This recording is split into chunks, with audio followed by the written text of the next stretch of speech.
জুবিন গাৰ্গৰ নিচিনা এজন বিশেষ ব্যক্তি, যি ব্যক্তিক আমি অসমৰ জাতীয় সত্তা বুলি কওঁ, সেই স্বাভিমান আৱেগক মুখ্যমন্ত্ৰী মহোদয়ে ভৰিয়ে মোহাৰিব খুজিছে। আমি কোনোপধ্যেই ইয়াক সহ্য নকৰোঁ। জুবিন দাক হত্যা কৰাৰ আঁৰত মেইন মানুহজনে হৈছে বোলে Himanta Biswa Sarma. It is a murder. মই আজিও এক সদনত কৈছো, এজনে মাৰিছে, আনকেইজনে সহযোগিতা কৰিছে। আচলতে নাট্যকাৰ তেওঁ মুখ্যমন্ত্ৰীয়ে, তেওঁৱেই নাটকখন ৰচনা কৰিছে, তেওঁৱেই পৰিচালনা কৰিছে আৰু মুখ্য চৰিত্ৰত তেওঁৱেই অভিনয় কৰিছে। জুবিন দাক হত্যা কৰা মেইন আঁৰৰ মানুহজন হ'ল হিমন্ত বিশ্ব শৰ্মা।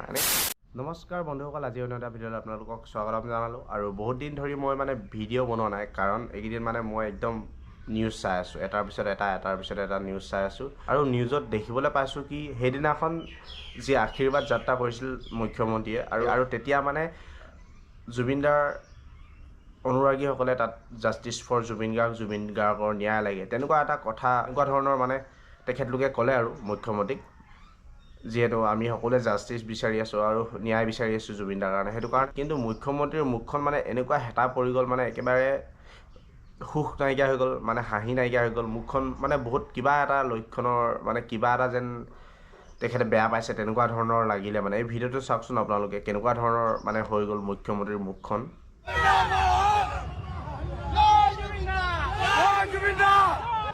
এতিয়া চাওক মুখ্যমন্ত্ৰীৰ চাৱনী অভিভক্তি।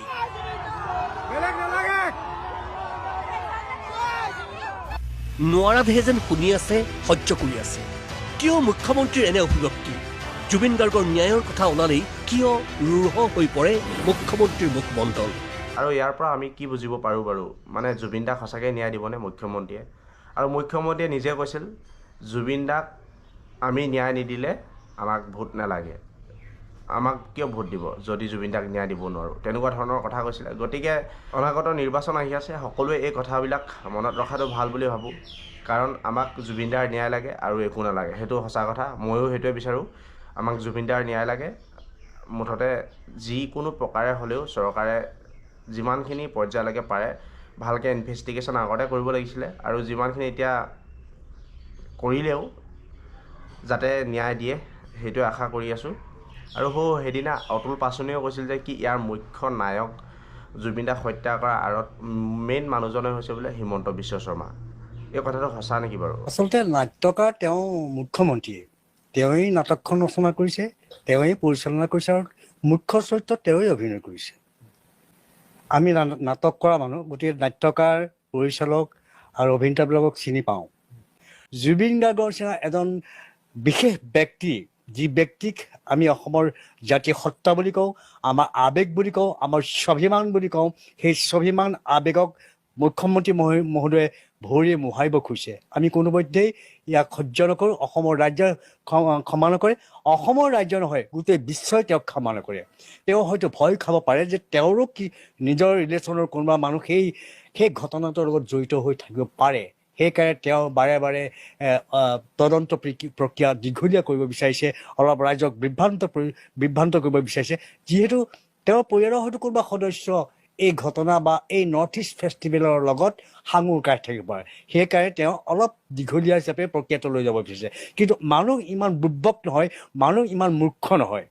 তেখেতক আমি আমি সকীয়াই দিব বিচাৰিছোঁ যে হে হিমন্ত বিশ্ব শৰ্মাদেৱ, আপুনি সাৱধান হওক। অসমৰ ৰাইজক মুখ্য বনাবলৈ আপুনি চেষ্টা নকৰিব। আপুনি অসমৰ ৰাইজক মুখ্য বনাবলৈ গৈ নিজে মুখ্যত পৰিণত হৈছে। এনেকুৱা সঁচা যেন লাগেগৈ, যেন মুখ্যমন্ত্ৰীয়ে জুবিন দাক হত্যা কৰিলে। মই এইটো কথা ভাবোঁ এই নিউজবিলাক চাই, আৰু বহুতে ভাবে, বহুতে কয় মোক লগ পালে যে কি জুবিন দাক হত্যা কৰা মেইন আঁৰৰ মানুহজন হ'ল হিমন্ত বিশ্ব শৰ্মা। এনেকৈ ডাউট কৰি থাকে মানুহে, কিন্তু খোলা কোনোৱে ক'ব নোৱাৰে। আৰু আপোনালোকে আঁচনি পাইছে, কিবা পাইছে, সেইবিলাক সকলোবিলাক আপোনালোকৰ টকাৰে হয়, আপোনালোকে নিজে হাতত নিজে পাইছে। আৰু আপোনালোকে ভোটটো দিওঁতে ভাবি চিন্তি দিব। জুবিন দাক যোনে ন্যায় দিয়ে তেখেতক ভোট দিয়ক। মই কোৱা নাই যে কংগ্ৰেছক ভোট দিব লাগে, SJPক ভোট দিব লাগে, অন্য কিছুমান দল আছে তেখেতক ভোট দিব লাগে, মই সেইটো কথা কোৱা নাই। মই পলিটিক্স একদম বেয়া পাওঁ। কিন্তু জুবিন দাক যোনে ন্যায় দিয়ে আৰু ন্যায় দিব যেন লাগে তেখেতসকলকে ভোট দিয়ক। বাকী আপোনালোকৰ কথা, কোনে কাক ভোট দিয়ে, কি দিয়ে। কিন্তু মই এনেকুৱা ধৰণৰ লাগিছে এই কথাবিলাক যেন সঁচা হৈ আহিছে। জুবিন দাৰ ন্যায় বিচাৰি যাওঁতে পুলিচসকলে কিয় বাধা দিব লাগে বাৰু? কাৰোবাকতো মাৰিবলৈ বা কিবা কৰিবলৈ যোৱা নাই নহয়। জাষ্টিছ ফৰ জুবিন গাৰ্গ, জুবিন দাৰ ন্যায় লাগে, তেনেকুৱা ধৰণৰ কথাহে কৈছে। আৰু কিছুমান মানুহে কৈছে কি পগলা কুকুৰ বুলি কৈছে জুবিন দাৰ সেই অনুৰাগীসকলক। আৰু অসমৰ কিছুমান চোৱা চেলেকা ছিংগাৰ আছে, যিসকলে মানে নিজকে ছিংগাৰ বুলি ভাবে, সেইসকল হ'ল চোৱা চেলেকা। পইচা পালে মানে ইফালে লুটি যাবগৈ আৰু সিফালে পইচা দিলে সিফালে পাল্টি মাৰি দিব, মানে তেনেকুৱা ধৰণৰ। আৰু সেইসকলে মানে জুবিন দা মৰাৰ কাৰণে বহুত বেছি ভাল পাইছে, কাৰণ জুবিন দা যেতিয়া জীয়াই আছিল সেইসকলে মানে গান গাবলৈ পোৱা নাছিল ভালকৈ। আৰু কোনেনো গাব মাতিব এনেকুৱা ছিংগাৰক?